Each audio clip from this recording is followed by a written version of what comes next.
Welcome to the It's and Queens podcast. I'm your host, Jeff Simmons, and this is the only podcast devoted entirely to Queens. This podcast comes to you each week thanks to the Queens Economic Development Corporation and the Queens Tourism Council. They work year-round to showcase our borough as a destination filled with memorable experiences, cultural treasures, and opportunities for everyone who lives here, works here, or is visiting. Queens has long been a place where art takes many forms. You can find it in major institutions such as MoMA PS1, in neighborhood galleries and performance spaces, in studios tucked inside former factories, and in the work of artists who use creativity to tell stories that might otherwise go unheard. Summer is a particularly good time to experience that creative energy, to step inside a museum and discover an exhibition, attend a performance, or simply encounter something that changes the way you see the borough and the people who call it home. One exhibition that stayed with me was Future Freedoms, which was presented by the Fortune Society at MoMA PS1. That collaborative exhibition grew out of a 4-year residency and brought together self-portraits, poetry, sculpture, garments, audio, video, and other works exploring incarceration, healing, identity, and possibility. And among the featured artists were Rosado and Nadene Richardson.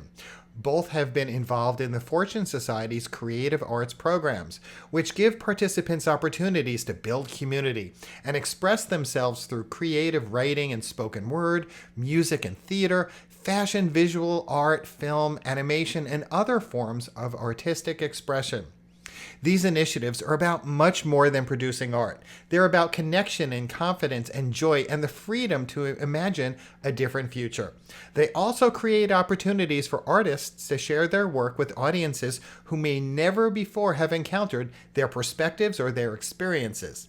Now, the Fortune Society is based here in Long Island City, and it has spent decades supporting people as they rebuild their lives after incarceration. The creative arts community is just one powerful part of their work, offering participants and alumni a space to develop their voices and strengthen relationships and to be seen in the fullness of who they are.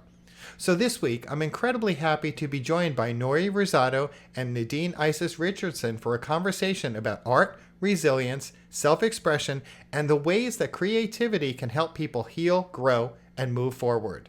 Nori and Nadene welcome to the It's and Queens podcast. Hi, happy to be here. How are you doing today? Everything's going well. So let's start off this way, and I'll start with you, Nori.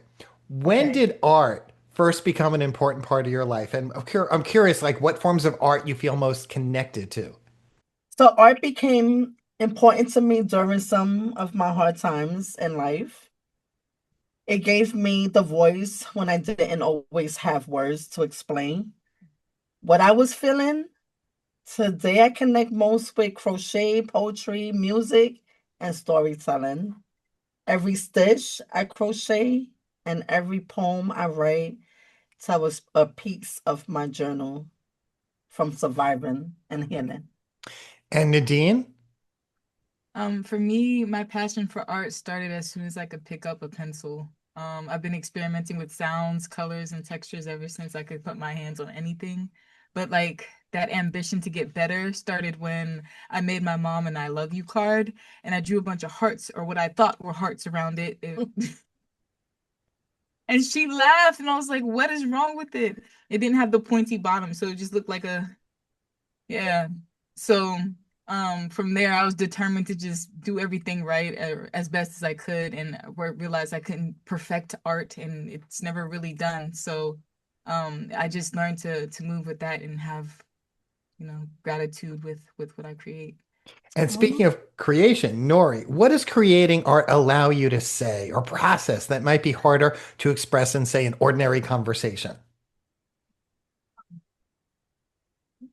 My creative art allowed me to say, I am healed. I am forgiven. I'm a strong Puerto Rican woman coming from the Bronx. And I'm a survivor. And Isis, I've seen your work in person at MoMA PS1. It's included fashion and visual expression. What draws you to clothing, design, and wearable art as a way to communicate? as a way to communicate. I feel like all those things just incorporate expression of self. And I want to put that on the forefront. Like before I say anything, you know that I'm an artist just by the way that I look. But when it comes to my craft, expression, yeah, it's me on a page or me on a canvas, me on what you can wear. I've done crochet work, sewing crafts, and in each thing I just want to show a little bit of myself. And I'm going to stick with you for a while, Nadine, because Fortune Society's creative arts community is described as not just a program, but as a community. What has that community given you as an artist and as a person? The community has given me the aspiration to go bigger and further. Fortune Society is a place where people come to reflect and push themselves towards their goals after experiencing the system, the justice system. And so what it's given me is substance and meaning. My art is completely different, like the style, the purpose behind it. I have a new purpose, a new drive, and just being in a community of people who are like me in the way that we've experienced different things, whether it's discrimination or like setbacks in job positions or just anything that was a burden to us, and to be able to represent a community through my artwork, just it motivates me to keep making more. And Nori, I'd love to hear your thoughts on this too, and what the creative arts program has given you as well as an artist and as a person. So Fortune Creative Art Community gave me the place where I felt seen, heard, accepted. As an artist, it gave me the confidence to share my story through my work. As a person, it reminds me that healing is possible and that my voice matters and that I belong to a community that support and uplift one another. And Nori, it's also helped you share your work with others, that it's not something just for yourself, but for the larger community too. Of course, that So I don't know because we got a lot of exposure Yeah. with the art the festival. I no the also, oh my God, yeah, the oh, garment that we did at the PS1 There were lots moment. of follow-up after that. Like, for example, a year after the exhibit had closed, we got an email from a student journalist who was interested in the story and creative arts and like people impacted by the justice system and wanted to hear from the creators personally what that build of the project was like from and start to finish. I want to stay on that. I'll start with you, Nadine, because I saw that exhibition at MoMA PS1. What was it like for you, Nadine, to see your work in a major Queens cultural institution? It fulfilled all of my childhood dreams. Every time I think about it, I want to scream, but I don't want to hurt your ears, so I'm just gonna. Yeah, don't scream. I won't. But it definitely just it did something for my inner child to see my art on a museum wall. At first it was just in my room on my walls, like that was my museum. And to see that in a place where other people had access to was just unbelievable. And Nori, you contributed to that exhibit as well. What was it like for you to see your art displayed like that? Honestly, it was overwhelming for me, especially when I created something from my childhood, a Cinderella dress, a remake. And my imagination is crazy. But when you put me in a room with nothing, I always come up with something. And that's what was the name of my art, Nothing to Something in my own little corner. And I'll stay with you, Nori, for now, because a lot of people think of art as something finished, maybe a poem or a painting, a garment or a song, but the process can matter just as much. What is the process of making something do for you? Honestly, um, the process teach me patience, hope. Crochet is one of stitch at a time, right? When you crochet is stitch at a time. Just like healing, it's one step at a time. Every project reminds me that even if life unravel, you can always start again and create something meaningful. Meaningful. I like that Yes. play on words. Yeah. Yeah, no, and that's a great word to choose. And I'm curious, Nadine, about your thought about what the process of making something does for you. It's the process of finding joy. Like there's so much frustration that comes out of making something when it's not looking how you want it to, when you had a vision and you had to change the process halfway through because it's just not it's not working out. It's the finding the joys Yes. at the like just in random moments throughout, you know.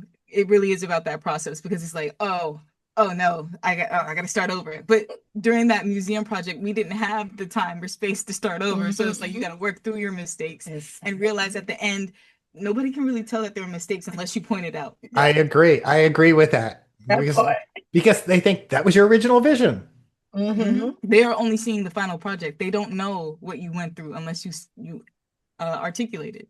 So I'll stay with you for a moment, Nadine, because I'm curious, what do you wish more people understood about the talent and imagination and humanity of people who are returning home from incarceration, especially when I talk to the two of you about this journey you've been through and how important art is in your life? And I'd love for you to just let our listeners know more about what people should understand about people who've been in your position.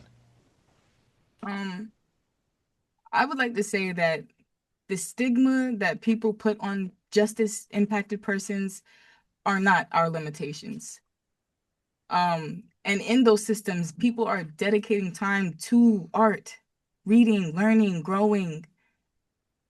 Doesn't mean just because we made a mistake in our past that we can't move beyond that. We are bigger than our past, bigger than our mistakes, and that's what the future freedoms exhibited.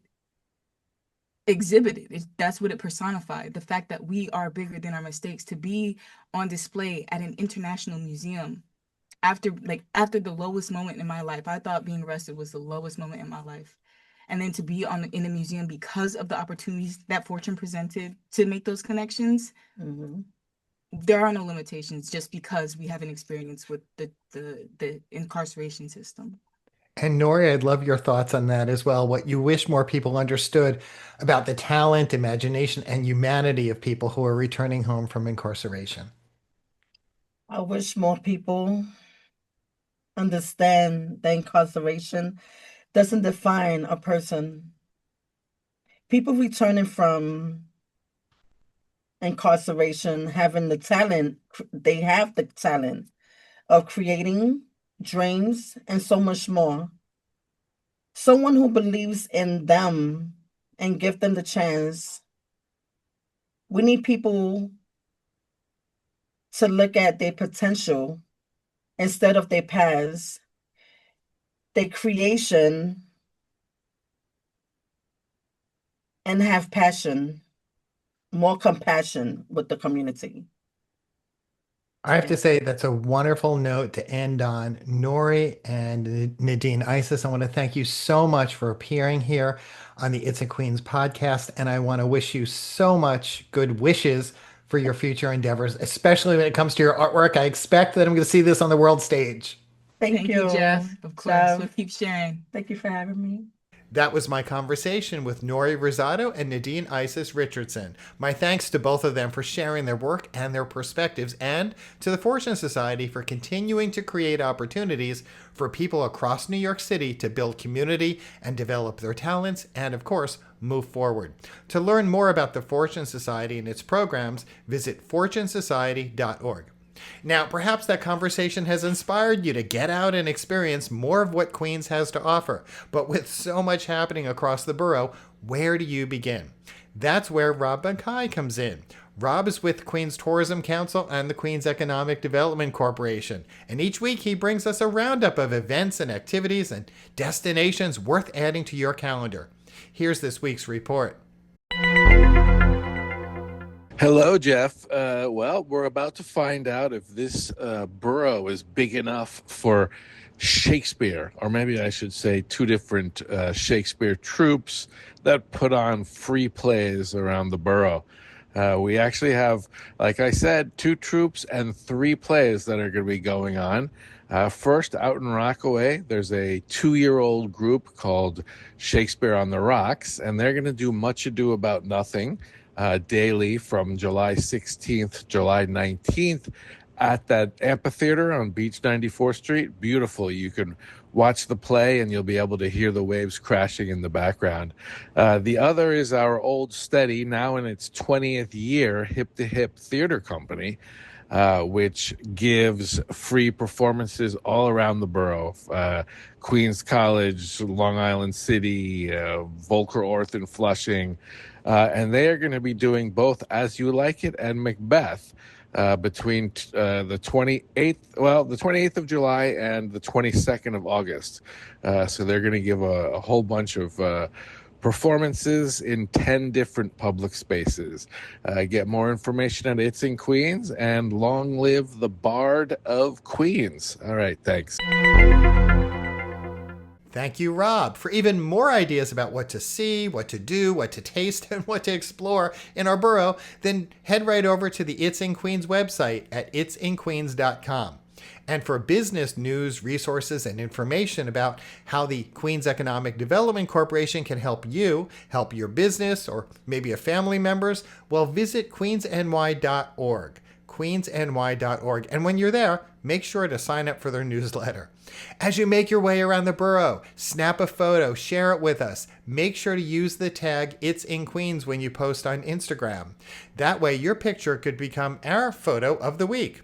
Until next time, stay cool, keep exploring our borough, keep celebrating the creativity and culture and community that makes this borough such an extraordinary place to live, work, visit, and play. I'm your host, Jeff Simmons, and that's it for this week's It's in Queens podcast.